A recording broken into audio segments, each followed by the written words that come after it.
Welcome to another episode of Sanford Says. My name is Lisa Holder, Communications Officer for the City of Sanford. And today I have the pleasure of a very special guest with me. His name is Russ Sheibenberger.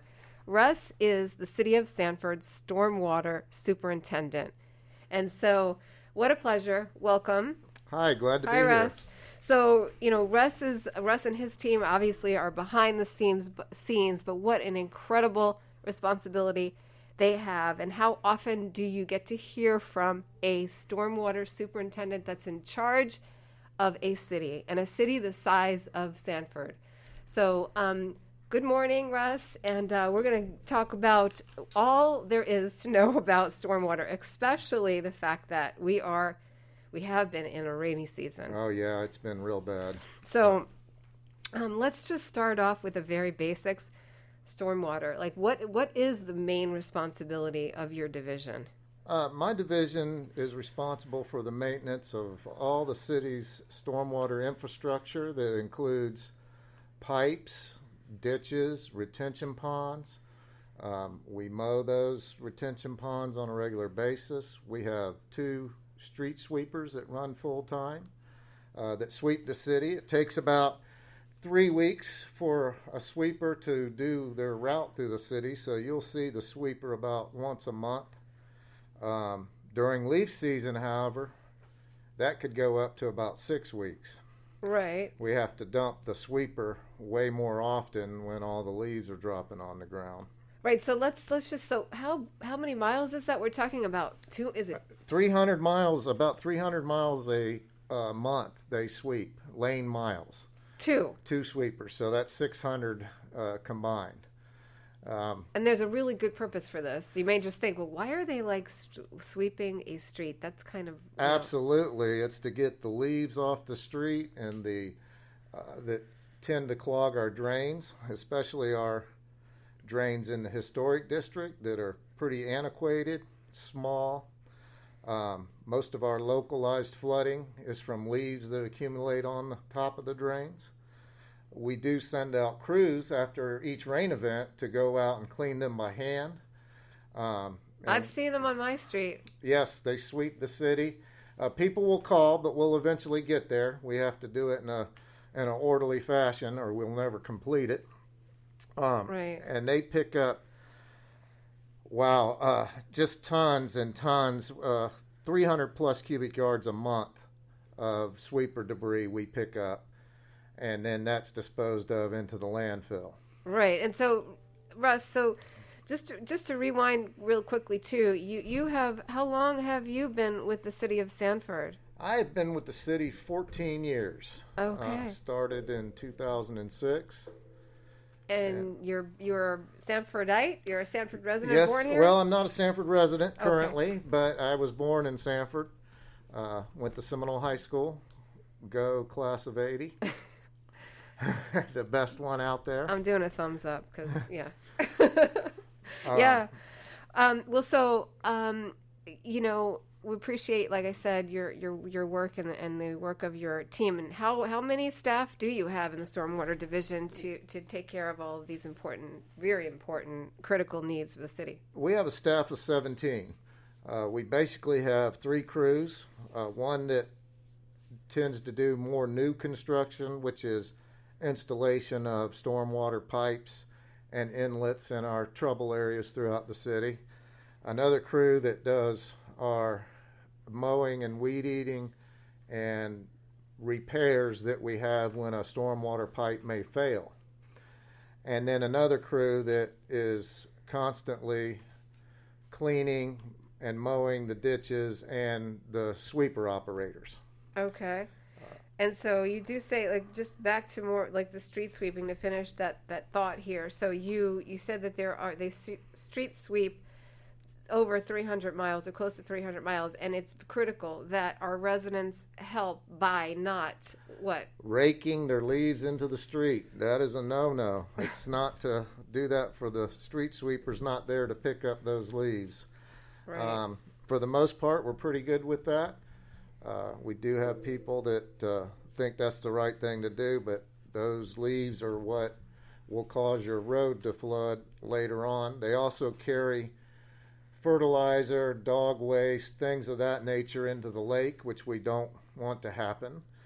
We are required to street sweep too by the NPDS permit that we have. Which is, what does that stand for? That's the National Pollutant Discharge Elimination System. Okay, that's why we have government acronyms, right? Yes, it is.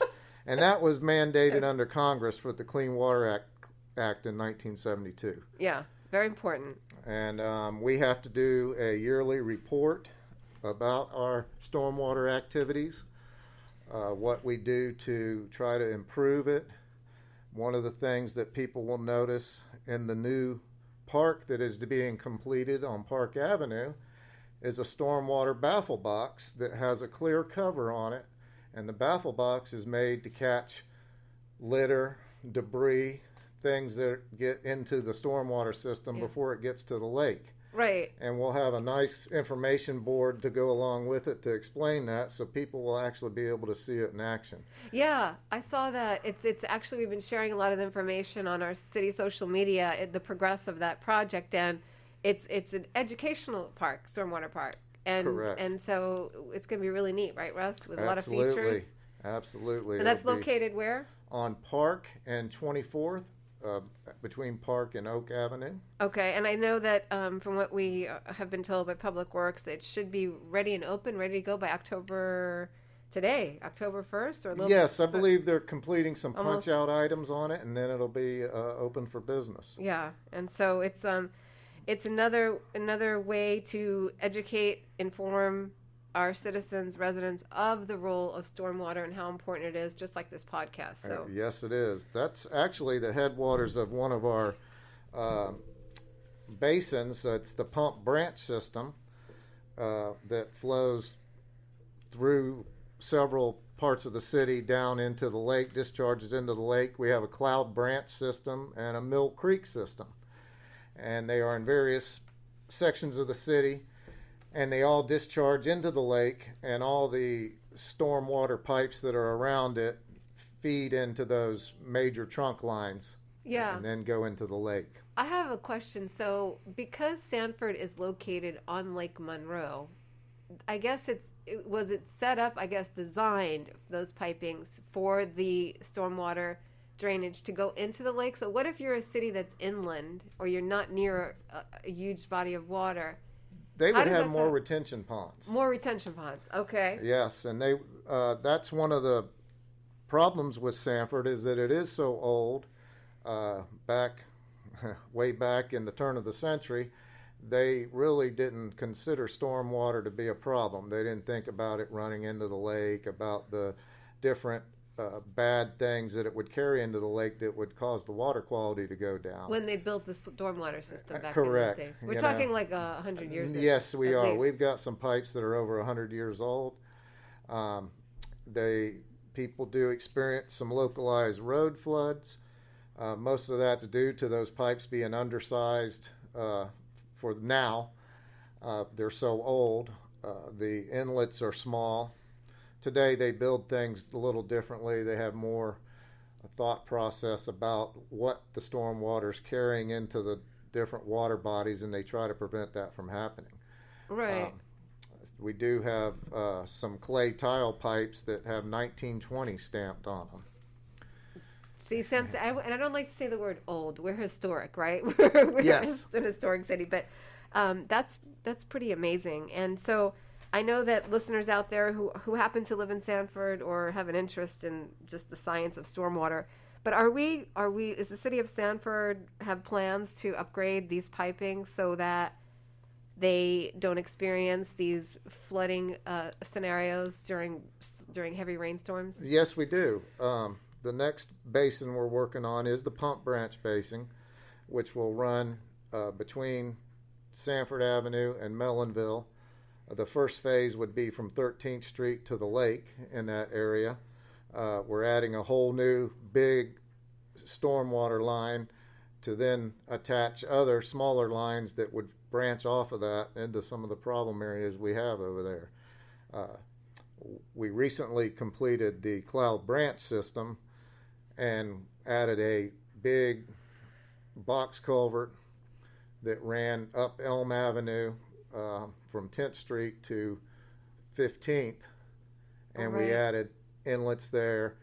13th Street was improved from Park Avenue to 1792, and now we're moving into this new basin. It will be a multi-year project for sure with several phases. Right, and so you're mentioning all these locations in downtown. Obviously, downtown area, the residential district, there are his old piping there and infrastructure, like you said.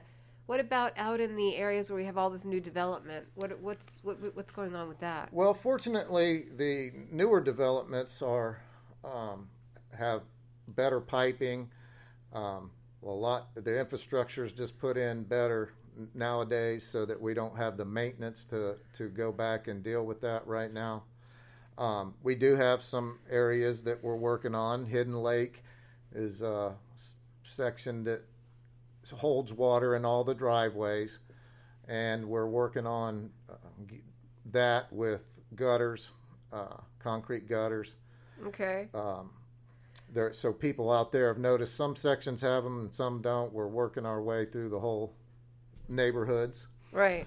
And somebody living on one side of Hidden Lake that doesn't have a problem with stormwater may not even know it, that their neighbor down the street is.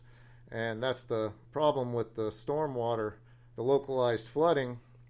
Some people have a problem, and the people that don't even think about it because they're not dealing with the water. Right, but think about your neighbor and don't blow your leaves into the street. That should be our mantra. Yes. You know, most of our problems are the neighborhoods that were pre-60s. Okay, yeah, because I see that the Clean Water Act was instituted in 1972 as well. So correct. So everything after that, I'm sure was brought up to a higher standard. And in the 80s, they started holding us more accountable, the state and federal government, with stormwater. And they made a lot of changes then to the rules and regulations. And today, people may see the newer neighborhoods that are built up significantly higher than some of the older places.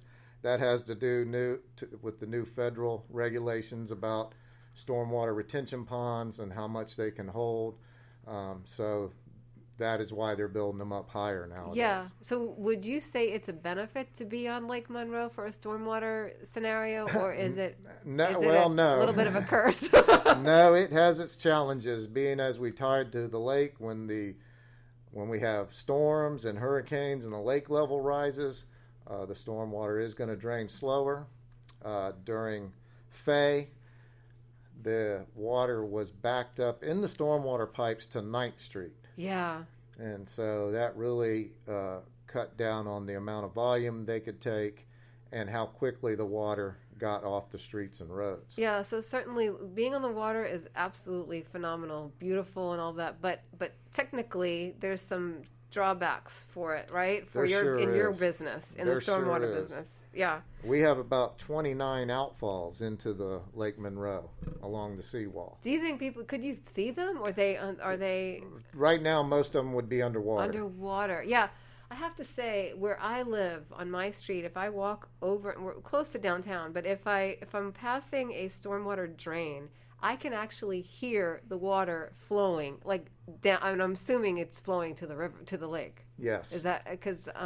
Yes. Very interesting. Yeah, it's literally sounds like water rushing underneath. A lot of it is groundwater that infiltrates into the stormwater system, especially this time of year. Again, the groundwater level's high. We get a lot of rain, saturating the ground.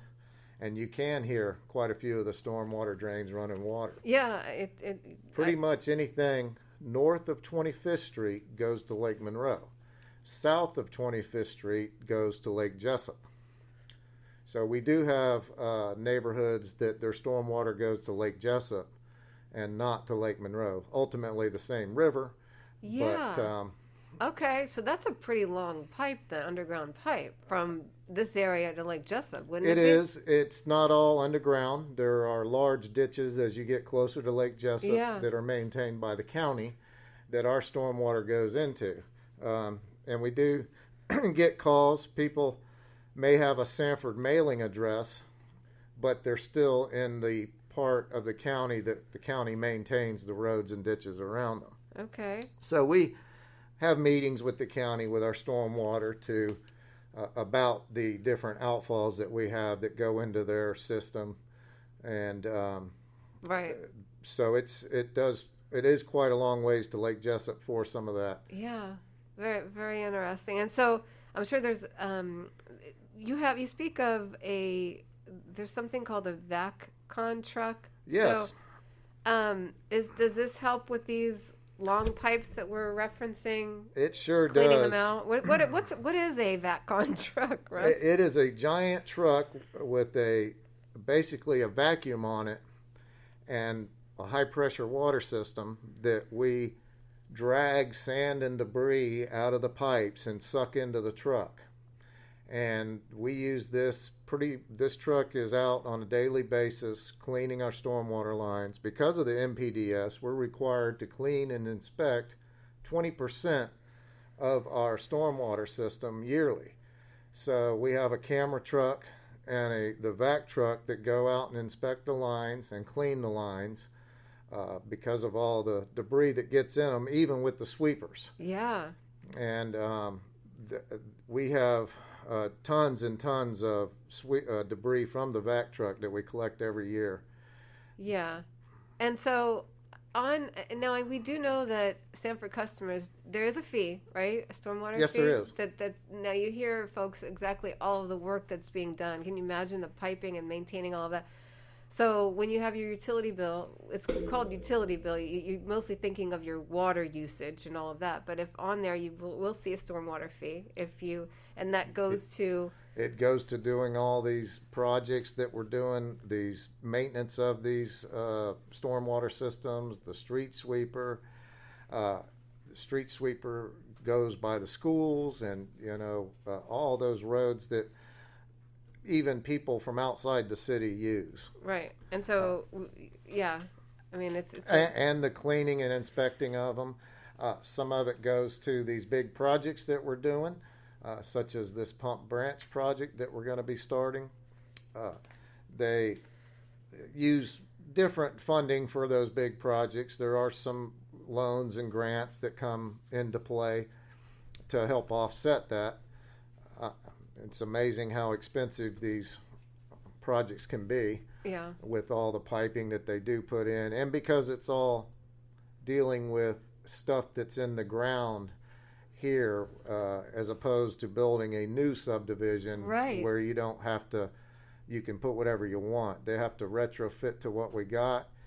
The alleys have most of the stormwater pipes in them in downtown area, but they also have the gas lines, the water lines, the sewer lines, power, internet, and makes it very difficult to work on some of that underground utilities. Yeah. And we use the vac truck for that too, to do repairs on pipes, because we can suck the dirt out and not damage a fiber optic or a power line or a gas line that may be in there. Yeah. And the alleys are extremely tight, so we can't use other traditional machinery that you would think of doing that with. Right. Which we've tried to line quite a few of our stormwater pipes in those tight areas that were old and antiquated with a fiberglass liner. And we've done probably 90% of the stormwater pipes in the historic district. We started with them because they were the oldest and most in need of repair and in areas that were hard to repair. So we have done that, and like I say, it's a fiberglass liner that ends up being about 1/2 to 3/4 of an inch thick and has a 50-plus year lifetime on it. That sounds good. We've expanded that out to some of the stormwater lines that run between people's homes. We do have some of that, and again, we don't want to have to get in somebody's backyard to repair it if right. we don't have to. Right, and so This is one of the reasons why, listeners, we wanted to share information about stormwater, because as a customer, as a resident, you're paying for this service, and so you should be aware of what you're paying for and what the science is behind something like so complicated as stormwater, and just so important as stormwater. And Russ has taken time out of his busy day. He's definitely not in the office all of the time, and so to come in and share information, educate you about what stormwater is, whether you may not be interested or not, but it's here for you. It's for you to listen to and just educate yourself and take that information back and share it with your neighbors and all of that, because you are, like we said, there is a fee for stormwater that you're paying for, and it's a part of city services that municipalities actually perform for you as a resident to make your quality of life better. Because without that, could you drive on roads that are knee deep in leaves? No. Could you drive on roads when it rains with 4 feet in water or something? No. So critical to your quality of life, and we just hope that you have learned some things about stormwater today. Russ, is there any other things that we want? I know we kind of touched on this subject. There's there's a lot to go into when you do it. I did want to mention that we do have 12 pollution control devices that are along the seawall to collect all these debris that go in there that we use the vac truck to get to. We've got 6 baffle boxes and 6 storm scepters. They both do the same function, they're just built a little differently to trap the leaves, cups, debris that may get into the lake. We try to catch that before it gets into the lake and causes any pollution, keep that water clean. And just appreciate any help the citizens get when they call about areas. We definitely want to try to get out and fix it. Right. Now, there's a quick fact here. 1 inch of raindrops is what? How many gallons? 22,650 gallons an acre. That's a lot of water. Yeah.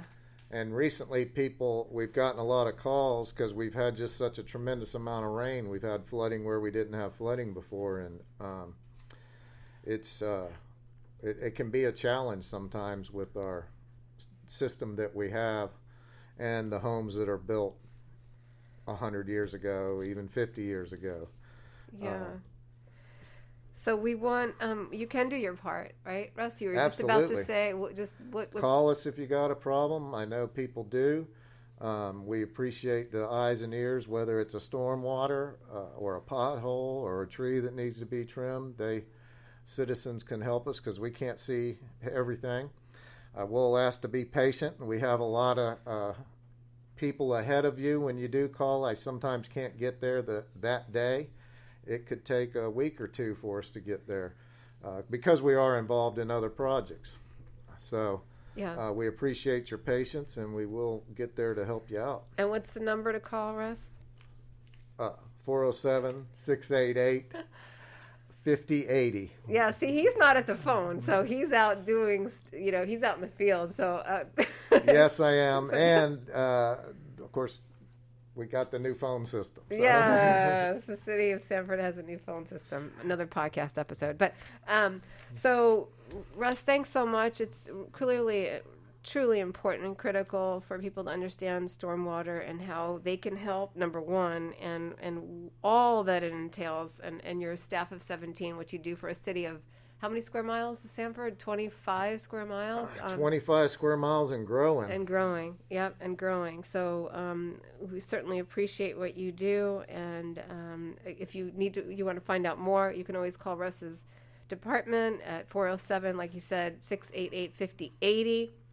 And, be patient. We have a service request feature on the city website at sanfordfl.gov that you can also input your information. But we do need the eyes and ears of our lovely residents out there and to share some information with us so that we can fix it. We can fix. Absolutely. That's what we're here for, is to help you enjoy your life and be happy in your home. So Thank you, Russ, for being Thank on you. the podcast. It was a pleasure. Wonderful. And so I know you got to get back to the stormwater services of the city of Sanford. Yes, I do. This is Lisa Holder, Communications Officer for the City of Sanford. Thank you for listening to Sanford Says. You can find this podcast wherever you subscribe to your favorite podcasts and on the city website at sanfordfl.gov. Thank you again. Stay safe, and we'll see you next time. Thanks.